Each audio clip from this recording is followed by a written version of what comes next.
साथियों, कैसे मिटे दृश्य और कैसे मिले इष्ट? अंतरयात्रा विज्ञान के प्रयोगों का सबसे महत्वपूर्ण परिणाम है दृष्टा का दृश्य से संबंध टूट जाना।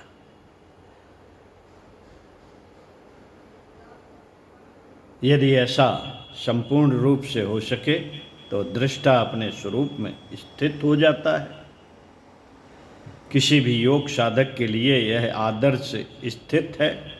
योग विज्ञान के सारे यत्न प्रयत्न विधियां एवं विधान इसी को पाने के लिए हैं, परंतु ऐसा करना आसान नहीं है। आसान नहीं है क्योंकि वर्तमान की वस्तु स्थिति तो यह है कि दृष्टा अपने स्वरूप को पूरी तरह से भूलकर दृश्य में रम गया है। वह दृश्यों में इतना तदाकार है कि स्वयं को ही दृश्य समझ बैठा है। जीवन के परिदृश्य से इन दृश्यों को हटने एवं मिटने को वह स्वयं का हटना या मिटना मान लेता है। दृश्यों में हलचल होने से वह स्वयं में हलचल अनुभव करता है। इनमें होने वाले आलोड़न विलोड़न उसे अस्थिर व चंचल बनाते हैं और अपनी इन स्थितियों से वह दुखी एवं परेशान रहता है। किंतु महर्षि पतंजल के अनुसार अब जबकि अंतःकरण में विवेक के दीप जल उठे हैं, अब जबकि साधक योग साधना की डगर पर चल पड़ने के लिए कृत संकल्पित हुआ है, तब ऐसे में उसके जीवन में सुखद परिवर्तन आने ही चाहिए, आने ही चाहिए। उसे इस बात का निश्चय करना चाहिए कि जिन दुखों को हमने सहन कर लिया है वही बहुत है। अब भविष्य में हम किसी भी दुख को अपने जीवन में आने न देंगे। अब हमारा अस्तित्व व व्यक्तित्व दुख की किसी भी भंवर में न पड़ेगा। महर्षि पतंजल कहते हैं, महर्षि पतंजल कहते हैं कि योग साधक ऐसा निश्चय कर सकता है, उसमें ऐसी सामर्थ्य है कि वह अपने इस निश्चय को पूरा कर सके। अपने अगले सूत्र में महर्षि इसकी विधि भी निर्देशित करते हैं।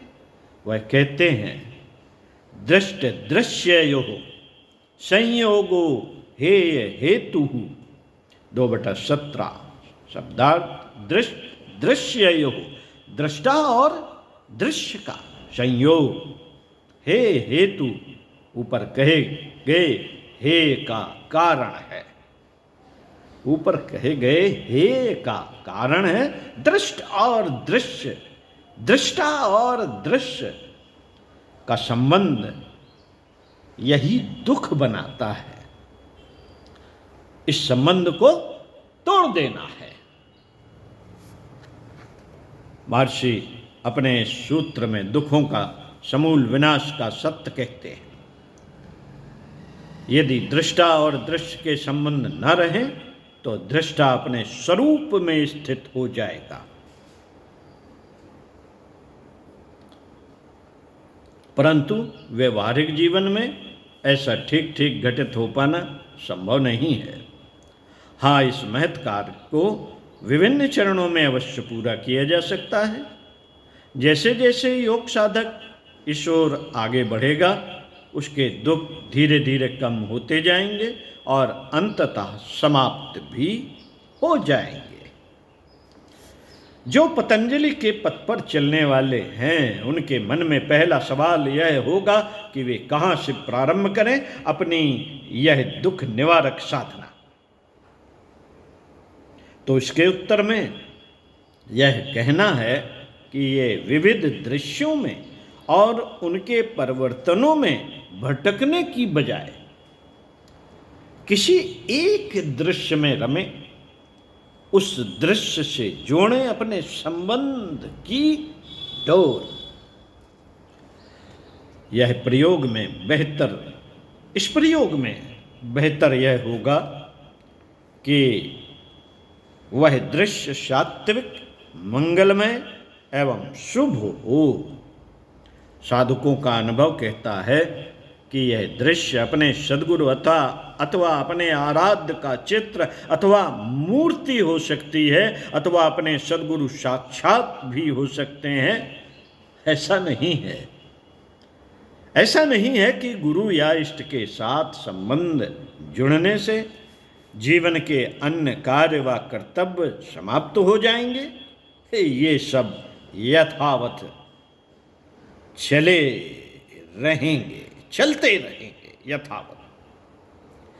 इन प्रक्रिया में कोई भी बाधा या व्यवधान नहीं पड़ेगा। बस अंतर यह आएगा कि इनसे किसी भी तरह का लगाव या जुड़ाव नहीं रहेगा। गुरु भक्त या ईश्वर भक्त के जीवन में किसी भी कार्य या उद्देश्य केवल चित्त शुद्धि है।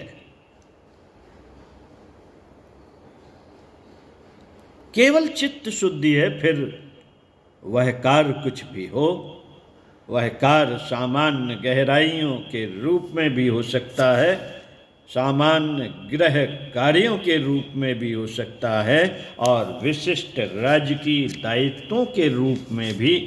बाहर सब कुछ यथावत चलने के बावजूद योग साधक के मन में किसी भी विशेष कार्य के लिए कोई भी आग्रह न रहेगा।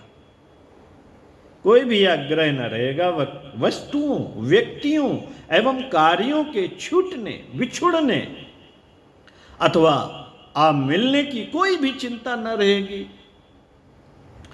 ऐसा इसलिए क्योंकि उसका मन तो संपूर्ण रूप से अपने गुरु अथवा इष्ट में है। जब साधक को ऐसी स्थिति प्राप्त हो जाए तो इस साधना के द्वितीय चरण में प्रवेश करना चाहिए। इस चरण में उसके मन में सद्गुरु अथवा इष्ट के स्थूल स्वरूप के लिए, उसके सानिध्य के लिए कोई आग्रह नहीं होना चाहिए। कोई आग्रह नहीं होना चाहिए। उसे अपने गुरु व भगवान को हृदय मंदिर में बिठा लेना चाहिए।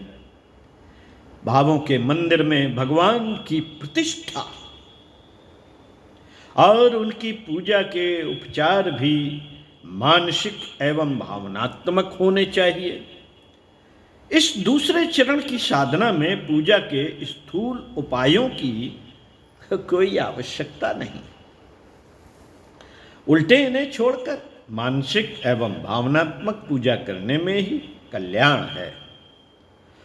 साथियों, ऐसा करने के लिए उसे अपने समक्ष अथवा अपने हृदय स्थल पर या कि अनाहत कमल में गुरु या इष्ट के भाव विग्रह को अनुभव करते हुए उनकी संपूर्ण विधि विधान से पूजा करनी चाहिए। मन ही मन उन्हें धूप, दीप, नैवेद्य, पुष्प, आरती, जल आदि अर्पित करना चाहिए। यह मानसिक पूजा जितने विस्तार से की जाए, जितने मनोयोग से की जाए उतना अच्छा। मन जब जब भटके बहके उसे फिर से अपने भाव में भगवान में लगाना चाहिए और पूजा की प्रक्रिया प्रारंभ से करना चाहिए। प्रातः सायं इसके निरंतर अभ्यास से बहुत ज़्यादा मानसिक उन्नति होती है। मानसिक शक्तियों का असाधारण विकास होता है। यहाँ तक कि अभ्यास करता साधक स्वयं ही सविकल्प और निर्विकल्प की अवस्थाओं को पार करते हुए सविचार में प्रवेश कर जाता है। ऐसी स्थिति में उसका प्रवेश सूक्ष्म जगत में अपने आप ही हो जाता है। सूक्ष्म लोग वहाँ के निवासी उसकी अपनी अनुभूतियों के साथ ही सहचर बनने लगते हैं। इस साधना के थोड़े उन्नत होने पर वह स्वयं के तथा औरों के भविष्य को जान सकता है, परंतु यह योगी का गंतव्य नहीं। उसे इन दृश्यों से भी अपना संबंध तोड़कर आगे बढ़ जाना चाहिए। आगे की स्थिति में उसे अपने गुरु व इष्ट के निराकार स्वरूप का साक्षात्कार होता है और उसे निर्विचार समाधि का अनुभव होता है। इस निर्विचार निराकार अवस्था में क्रमिक रूप से वह अपनी सूक्ष्म सत्ता को विसर्जित करता है। विसर्जन विलय की यह अवस्था कई चरणों में पूरी होती है। इनमें से पहले चरण में अपने सूक्ष्म तत्व का बोध होता है, फिर वह पाता है कि उसके गुरु व इष्ट एक हैं और स्वयं वह भी उनसे अभिन्न है। इस अवस्था को प्रगाढ़ता में प्रकृति के गुण भी उसे लय होते नजर आते हैं और अंत में वह प्रकृति के संपूर्ण बंधनों से मुक्त होकर अपने स्वरूप में अवस्थित होता है। अब सब कुछ उसमें और वह सब में होता है। यहाँ पर दुखों का यदा सदा सदा के लिए अभाव हो जाता है। इस उपलब्धि में कठिनाई भले ही हो, परंतु इस ओर बढ़ने मात्र से दुखों का नाश होने लगता है। यह काल्पनिक नहीं, अनुभूत सत्य है। इसकी अनुभूति को कोई भी अपने जीवन में प्राप्त कर सकता है। चिंतन मनन का विषय बार बार पढ़िए, पूरी साधना हो गई इस एक सूत्र में। दृष्ट दृष्टव्यो दृष्ट दृश्य दृश्यो संयोगो हे हेतु। दृश्य मिट गए तो सब मिट गया। ओम शांति।